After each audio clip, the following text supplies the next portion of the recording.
I have seen both introverts and extroverts, handsome men and not so handsome men, influence women in a way that gets the woman excited to see the man again. So you have a lot of power in the way women perceive you. Hi guys, welcome back to my channel. In today's video, I want to talk to you about something that I hear quite often, what happens to men when they go on dates. And the dates turn out to be pretty cool. People are vibing, they have a lot of things in common, but the woman says something like, I just want to be friends, or I just didn't feel that spark. And that can be quite disheartening for a guy to hear, especially if it's on repeat and he's doing everything that he can. He's being courteous, he's being polite. But then these dates never turn into something romantic. So the main thing I see that is happening or not happening is there's no tension. Tension is extremely important because it powers romantic interest. It powers attraction. It is the difference between we are vibing platonically and there's a connection. I feel something. There's something between us. That is built through tension, because tension, if you think of comfort and desire, tension is the bridge that brings you from comfort to desire. If there's no tension, it's like, hey, you're a cool guy, let's watch football together, but nothing else. So, a couple of ways that you can start building tension on dates. I want to preface this by saying that even though I'm going to give you some tips and ideas, there is no textbook way of doing this. There's different personalities. We have introverts, we have extroverts, we have people, all kinds of people in between. I would encourage you to try it, to lean into discomfort, see how you feel, take what you like, and feel free to discard the rest. So without further ado, the first way to build tension is with eye contact. Eye contact is extremely powerful. It is so powerful that two strangers in a foreign country that do not speak each other's languages, they can feel that sexual tension. It can escalate to something more from simply having good eye contact. When you're on a date with a woman and she's saying something and you're looking at her, not like staring completely, but you're not shying away from this discomfort that eye contact sometimes bring. You're saying to her, I see you, I'm listening to you, and I'm present with you. So it's extremely powerful. The second way to build tension on a date is physically. With your body language, the way you hold yourself, not fidgeting, by slowing down. Again, you're comfortable in her presence. Think of, in Hollywood films, think of James Bond, Cillian Murphy, Tom Hardy. They all seem like they're introverts. They're not these gregarious, boisterous men. Yes, they're supermen. They're powerful and attractive, yes. But the way they hold themselves, when they walk into a room, it's calm energy. It's not, hey, everyone look at me. So slowing down physically, you're not picking at your nails, you're not like shaking your knee like a lot of men do. My dad does this.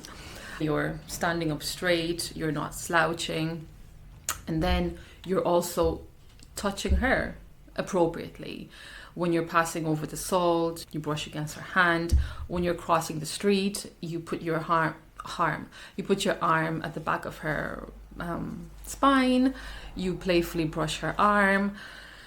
If you don't do these things on the date, then by the end of the date, when a lot of men go in for the kiss, if you have not touched during the date, it's very awkward to go in for the kiss. The best way to break that physical barrier is when you actually meet the woman, you walk towards each other and then greet her with an open hug. You could go in for the handshake and make sure it's a firm handshake. 90% of men who I shake hands with, it's this limp handshake, and I judge men by their handshake. Okay, so the third way to build tension, guys, is to flirt verbally. Something that gets overlooked because people are very focused on asking questions, listening to what she's saying, making a good impression, not messing up, not stumbling.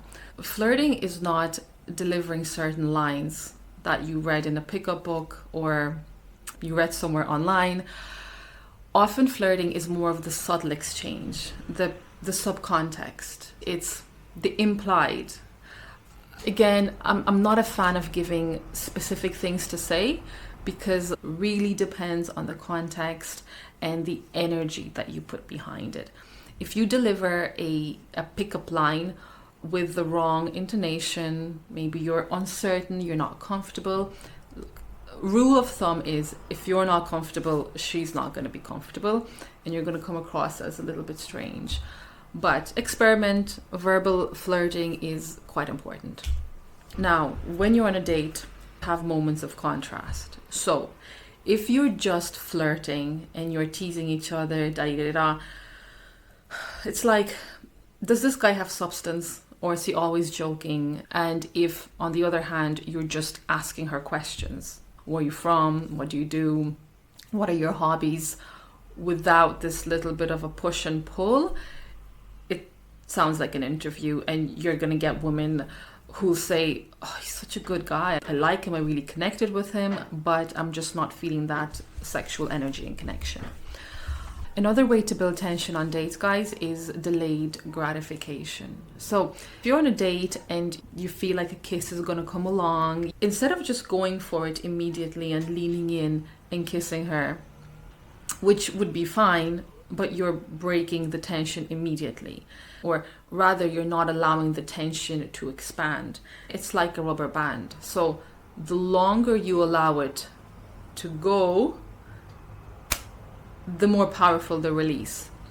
So if a kiss is definitely happening, you could lean in and you could look into her eyes and then pull back and say, oof, love to kiss you now, but I'm going to control myself. If she's into you, that's going to be extremely powerful. Like, oof, she's going to be dripping. Often the event itself, whether it's the first kiss or it's a holiday or it's a movie that you've been waiting for a long time or a book, the build up to it is actually a lot of the times a lot more exciting because you are thinking about it, how you're going to feel when you're in the moment.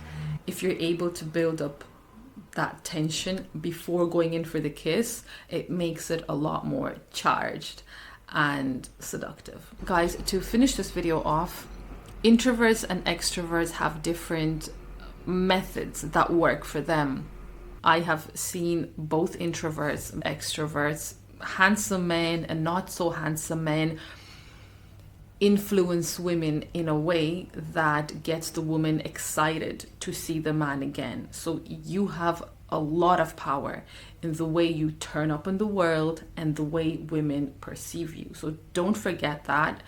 It takes a little bit of practice, leaning into discomfort, possibly getting rejected. That's fine. No one likes to get rejected. But the more you do it, the more you practice, and the more you step out of your comfort zone, the natural it starts to become. So if you're going on dates and it's not working out and let's be friends kind of text is always coming along your way, it's not because you can't, and it's not because there's something wrong with you or XYZ. It's because you have not given it enough practice. So practice makes perfect, guys. I hope you enjoyed this video. If it's useful, please send it to your friends, your colleagues. Drop me a like, and in the comments say what you would like me to talk about next. Mwah.